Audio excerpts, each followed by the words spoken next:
what would be the best advice you could give to somebody that wants to quit their W-2 to go into real estate? To have a very clear mental image of what your life looks like when you're in real estate and doing what you want to be doing. A lot of people leave their job for this like picture of freedom, but they don't know what freedom looks like.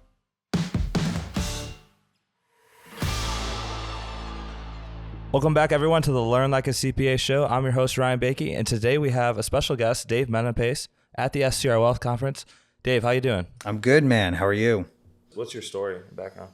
Healthcare consulting. Quit that after I bought my 9th house. And then two of those were short-term rentals. Why did you buy the first house? Why or when? Why and when? 2019. Really? 2019, 2 months before Logan was born, my son. Mm-hmm. So we bought it because we were vacationing in Cape Cod for like 10 years every summer. And then we rented a house like a year in advance for the next summer. We were always crashing on my friend's grandma's like floor. We're like married at this point. We're like, what the fuck are we doing? Let's give ourselves our own space while we're down here on vacation.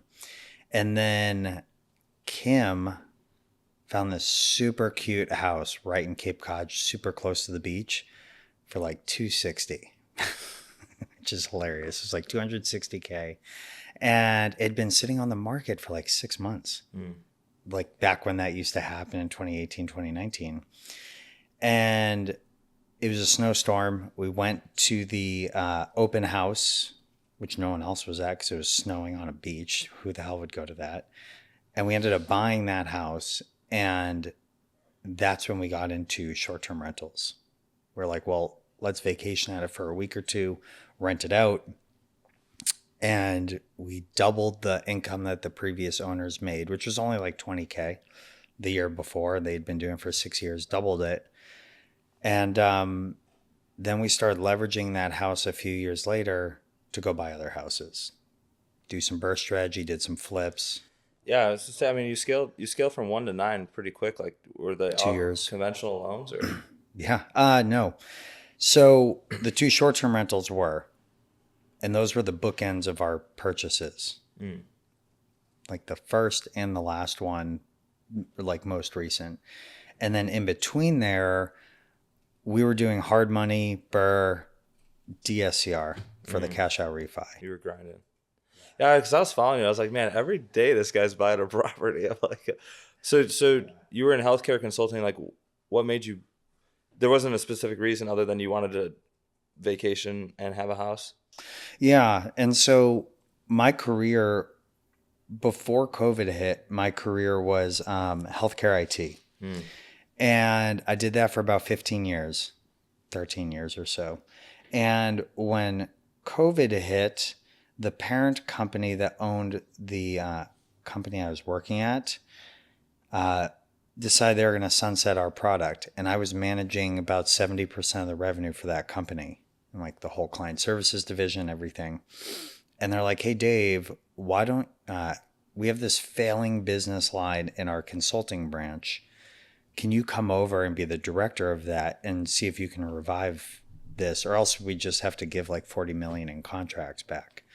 There's a bunch of contracts they had signed, COVID hit, and then they couldn't do the fulfillment because they went through like a change with that service line or company. So I went over there, got everyone playing nice again and working on the same team. We were able to fulfill that. And then I stayed in that space. Healthcare consulting, it was healthcare quality. If a hospital was going to shut down, they'd call our company for like quality issues. CMS would call us and say like go clean up the murder scene, like go get this thing so they don't have to shut down. Labor and delivery departments would like boom, shut down. People couldn't use that hospital anymore for that service unless we came in and like got stuff back into compliance. It was like quality and compliance. It sounds like you really like that career, right? It was good, but my heart was in real estate. Like it really was. And so we did 5-6 months of planning, and thankfully our financial advisor is also a real estate investor, which is unique. That doesn't happen a lot. Yeah. And so we just put a financial plan together of, well, if Dave, this was 2 years ago, it was like, if Dave leaves, let's at least make it so Dave has like a 6 month runway financially, Dave and Kim, my wife Kim. And then we'll kind of like kick the can and figure out what we're going to do.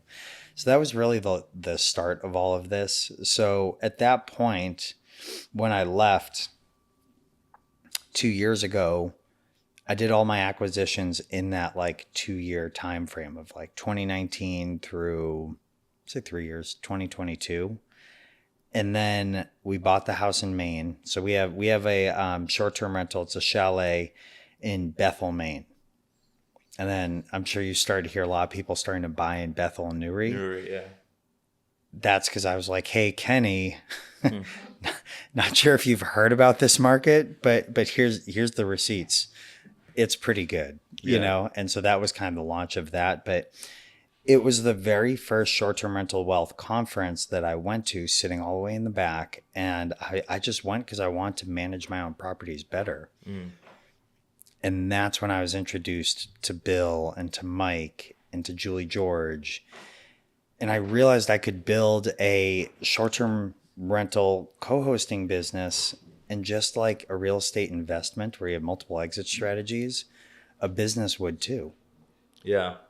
And I was like, holy crap. And a light bulb went off. And I said, real quick, guys, if you could think about how you found this podcast, maybe it was on Facebook, Instagram, maybe somebody shared it with you. I don't run ads for the show or have sponsorships, so the only way this grows is through word of mouth. If this was valuable for you in any way, the only ask that I can make is that you share it with somebody else. Pass it on to the next person whose investing journey or business can be changed by listening to the show. Much love, guys, and let's get into the episode. And I was like, holy crap. And a light bulb went off. And I said, well, 2 exit strategies, just like a property, I'm going to double down on that. Yeah. And so that's when Kim and I really decided to, in that 6 month runway I was selling real estate. I had my real estate license. I was like, well, I can get commissions for selling homes. So that's what I started doing, just to have some income come in. And I started selling short-term rentals. And so naturally people would ask us to co-host after selling them the home. Oh, nice. Yeah. So we were doing that on Cape Cod. Then I started just making content to help people manage their homes up in Maine, like self-manage their homes, because it's a hard market. It's a mountain market. There's insane weather. There's not a ton of service providers for cleaning and hot tub and everything else you would need. So I just started giving advice to people, and very quickly, those same people started saying, well, I'm an owner. Everything you're doing makes sense. I don't want to self-manage anymore, or I don't want this old school property management company that's been here forever. Can you manage for me? And then that mixed with making really good relationships with realtors is really what launched our co-hosting business a few years ago. So you guys do co-host. So you do co-hosting, and then you also do consulting. Consulting. Right? Yeah. So consulting has been newer, more so in the last year. And the real reason that happened is because I had clients that would approach me, and I'd ask a few really simple probing questions, and I'd say, you don't need a co-host. You're just scared to find a cleaner, or you don't understand how to build out your listings, Airbnb and VRBO, and get it onto a management system and a pricing strategy. However, I don't like doing that either, and I don't have a service for that. So I don't know what to tell you. And then I had this one lady, and she's like, I don't like that answer. So tell me what it's going to cost. You just threw a number out there? So this is great. And what's actually cool is she was my first client, and she doesn't know this yet. Every dollar she's given me, I'm giving back to her on Christmas this year for helping start this company, because she has no idea that she helped start this company. So anyways, I'm used to contracts, and in healthcare, I'd build out, the proposals and the contracts for the work we would do with clients. It wasn't that hard for me to take my co-hosting contract and turn it into a consulting contract. Right. And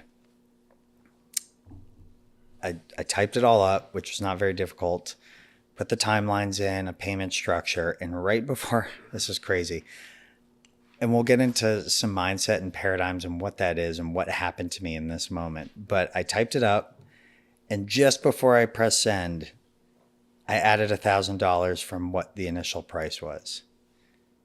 And then I sent it. And I'm happy I did that because it's a good little experiment, right? I now charge twice as much as that, and I still deliver a ton of value for it. And I'll get into that in a minute. But so we built everything out. We supported her. We stayed on board with her for 3 or 4 months. Now we stay on board for a full year and all sorts of things we offer to our clients. And after that, I said to her, I won't say her name here, but I said, did you feel like you got value for what you paid me? And she was like, that was insane. That was like amazing. I can't believe how much that helped. And I said, did it kind of feel expensive at first? And she's like, yeah. I was like, well, what would you tell somebody now? And she was like, to just get that cost out of the way and realize it's just an investment in yourself. And we made her that money back in like 2 weeks with the new pricing strategy and having everything on hospitable. It's like, so it's pretty silly. What's funny about the price increase, I had a dentist that would, there used to be this guy that used to always come in. He would always about his bill. My dentist, what she would do is she would know that this guy would always want a discount. So she would just bump up the price by like 20% and then give him a 10% discount. So she would bump it up. He would complain about the bill and she's like, oh, okay, I'll knock it down 10%. And he didn't know that he was really actually paying an extra 10%. Yeah. Yeah. Well, we do that with our pricing and SDRs all the time too. Right. I mean, Bill Faith talks about this all the time. When you have an orphan day in between 2 bookings and you double the price and then offer it for half off to either one. Oh, yeah. Yeah. Do you want to extend your stay? Do you want to come a little bit earlier? Yeah. How do you know, like when you meet somebody, how do you know if they're a better fit for your co-hosting service or your consulting service? There's definitely a journey, but the first reason the first question I always ask when they get on a call with me, once I get to learn a little bit more about the house and them and their job and what they do and how much time they have, is I always say, because they almost always call for co-hosting first, is generally what has happened. I just say, why aren't you considering self-management?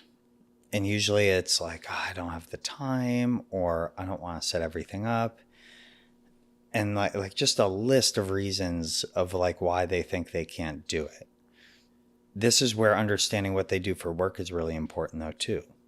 Because then I start talking to them about like cost seg and bonus depreciation and everything that goes into that. And usually these are people with houses that cost $700 to maybe double that, like 1.5. And I'm like, if you just want to deal with a little bit of BS, there's a huge paycheck on the other side of that for you. So let's talk about that. And I say, would you want to learn how to make it so you could manage this thing for an hour a week, which is pretty reasonable. If you have 1 SDR, an hour a week, maybe 2 sometimes, maybe 2 hours a month though, other times, it's not that much. So what I do is I kind of make a determination. Like they're going to fall into one of those 2 camps. But what I like about it is... Hey guys, just wanted to interrupt the podcast today to let you know about my Facebook group, Tax Strategies for Real Estate Investors. We have over 6,300 real estate investors in the community actively engaging every single day. You're going to learn all my top tips. You're going to get to network with other professionals, and you're going to get to see all the past recordings and all the past posts in that Facebook group. So make sure you join today. It's going to be linked in the podcast below. And now back to the show. Like they're going to fall into one of those 2 camps. But what I like about it is I don't have a desire to co-host every property out there. Right. And sometimes an owner might want to use the home a decent amount and it just doesn't make sense for us to co-host it. So here's a different opportunity for them. And you can also get a sense if like what somebody's level of need for control is over something. And then it also becomes really easy to tell, do I want to work for them in the capacity of a co-host, or do I want to serve them in the capacity of a consultant and coach and mentor in this space? Mm-hmm. If I think they could be a good consulting client, I'll just break down the numbers and say, look, if I'm co-hosting for you, here's what you're going to pay me. If I'm consulting for you, it's usually a third to half that amount in the course of 1 year, right? So you mix that with all the tax benefits, and it can be a really easy decision. But what's neat about that is one way or another, I'm going to have an opportunity to serve that person. Where if I did not have consulting, that person's lost, or maybe they feel like their only option is paying 15 or 20K for a mastermind, which might also be a third option for them, depending on what their goals are. Right. So, Well, I mean, you're providing a valued service to them just by letting them know about the tax benefits. But I like that in business where a lot of people just have one offer. Like, oh, I only do consulting or I only do co-hosting. And if you only have one offer, it becomes like an ultimatum. It's like, oh, I'm either in or out with Dave for 10K, or like, oh, I'm in or out with Ryan for 5K. But when you have options, it's like, I know I want to work with Dave, just in like what capacity do I want to work with? So then I think it makes closing them into one of the services easier. What about, like, I guess if you're comfortable sharing, how many clients have you helped do consulting? Because I know we have a few mutual clients. Yeah. We're coming up to about 20 now. Yes. And sometimes they're not the full-on launch and support and this and that. Because like the full-on consulting is they're in a market. I know everyone in that market. I can get them hooked up with the right vendors. If they're not in that market, I can teach them how to find them, all that sort of stuff. But we have some people that have been like rocking and rolling for a couple of years. Their stuff's already built out. Maybe they need some new photos or consulting on their space. And then maybe they just need like the PMS built out, or they just need us to retool their existing listings and then get them hooked up with a pricing strategy. And then we'll meet with them monthly. Something like that, instead of 10 or 12 grand, might be 6 or 7, right? But after the initial build out that my team does, I'm meeting with them for, 45 minutes a month, and then they can still get access to the monthly coaching calls and workshops we do. And so sometimes that's the right path for somebody too. So recently your wife quit her job, right? Not yet. We're working on Almost. it. It is happening this year though. But it is going to happen. What would be the best advice you could give to somebody that wants to quit their W-2 to go into real estate? To have a very clear mental image of what your life looks like when you're in real estate and doing what you want to be doing. And the reason I say that is a lot of people leave their job for this like picture of freedom, but they don't know what freedom looks like. And they know what it feels like because usually they're in some sort of pain. They don't like their job. They don't like their boss, or they want to spend more time with their kids. But they haven't actually built out what that's going to be. And that's not just like building out your perfect day. And like, truly, what are you going to do? Who are you going to serve? How are you going to exist on this planet and get real with that? Because I didn't. And so it made it for like the first 18 months after I left my job. So up until maybe 6 or 7 months ago, it was way harder than it had to be. It was frustratingly hard. And I wasn't making as much money as I was in my W-2. I had no boundaries, right? I had no like work boundaries. I was working way too hard to make money rather than just thinking about how I could serve people and how I wanted to go through my perfect day or my perfect week and how I could build out and support my team. And so I think a lot of people have to work on their own confidence, their own self-image, and get a really, really clear mental picture of like, what does that look like? So then when you do leave your job, you can have the confidence that you're already there. And you don't have to build it out yet, but you need to know where you're going. And I think a lot of people struggle with that or don't realize it's a requirement if you're going to make a transition in your life. That's awesome. Where can listeners of the podcast find you? So Hassle Free RE is the podcast that we run. More recently, if you want to get really technical, we also have STR Success. We do that on Thursdays. My Instagram is the best way to get in touch with me. It's Dave_Menapace, or you can find me on Facebook, Dave Menapace. Awesome. Thanks.